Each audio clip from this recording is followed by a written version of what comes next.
devenir attractif. Marie-Charlotte Garin. Merci Madame la Présidente. Toutes les 3 minutes, un enfant est victime d'inceste, de viol ou d'agression sexuelle. En 2022, 118 femmes ont été tuées par leur partenaire ou ex-partenaire. Violence, inceste, agression sexuelle, viol, il est impossible de grandir dans ce pays sans connaître une ou plusieurs victimes quand on ne l'est pas soi-même. Ces abominations tristement banales ont toutes pour point de ralliement la violence de notre société, son impunité, la culture de la domination qui y prospère, celle des adultes sur les enfants, des hommes sur les femmes, des brutes sur les plus vulnérables. Heureusement, face à cela, nous avons un bouclier, l'éducation. Un bouclier laissé au grenier des politiques publiques, alors qu'il est à portée de main depuis la loi de 2001 sur l'éducation à la vie sexuelle et affective. Nous avons un outil si précieux pour protéger les enfants d'aujourd'hui et les adultes de demain, pour leur enseigner notamment ce qu'est le respect, le consentement, la place de leurs émotions et le fait que leur corps leur appartient. Aujourd'hui, Madame la Ministre, il nous manque 2 choses. D'abord de la volonté politique et ensuite des moyens. Finalement, ce n'est même pas de la volonté politique, je crois que c'est du courage qu'il vous faut. Parce que depuis 2001, on attend.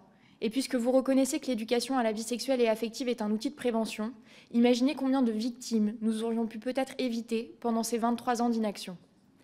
Plus récemment, en novembre 2023, la société civile vous a présenté un livre blanc sur le sujet. Qu'avez-vous fait depuis? Le collectif n'a même pas été reçu par les ministres qui vous ont précédés et apprend par voie de presse le calendrier de mise en œuvre des programmes. Ensuite, je l'ai dit, il faut des moyens. Dans ce livre blanc, il est estimé que pour la mise en place de la loi de 2001, il nous faut 620 millions par an pour la mettre en place, soit 52 € par élève et par an. C'est finalement une bien modique somme pour changer notre société, même quand nous faisons face à des soi-disant contraintes budgétaires. Cela inclut le recrutement des professionnels de santé en milieu scolaire, l'adaptation des contenus, le renforcement de l'éducation à la vie sexuelle et affective dans la société par de la communication. Alors, Madame la Ministre, pour ces moyens, nous vous avons posé la question, comment les professeurs seront-ils formés?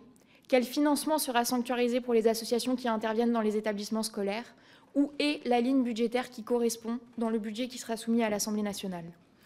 Enfin, Madame la Ministre, vous n'êtes pas sans savoir que les conservateurs et l'extrême droite font leur beurre politique sur le dos de l'éducation à la vie sexuelle et affective.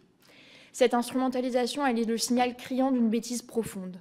En se planquant derrière une soi-disant morale et un puritanisme fantasmé, ils refusent d'investir dans la société à venir. Madame la Ministre, qu'allez-vous faire pour lutter contre la désinformation qu'ils propagent? Et enfin, face aux obscurantismes de tous bords, j'aimerais remercier les associations, les syndicats de parents d'élèves et tous les acteurs de terrain qui se battent au quotidien pour protéger nos enfants. Je vous remercie. Merci, chers collègues. Sandrine.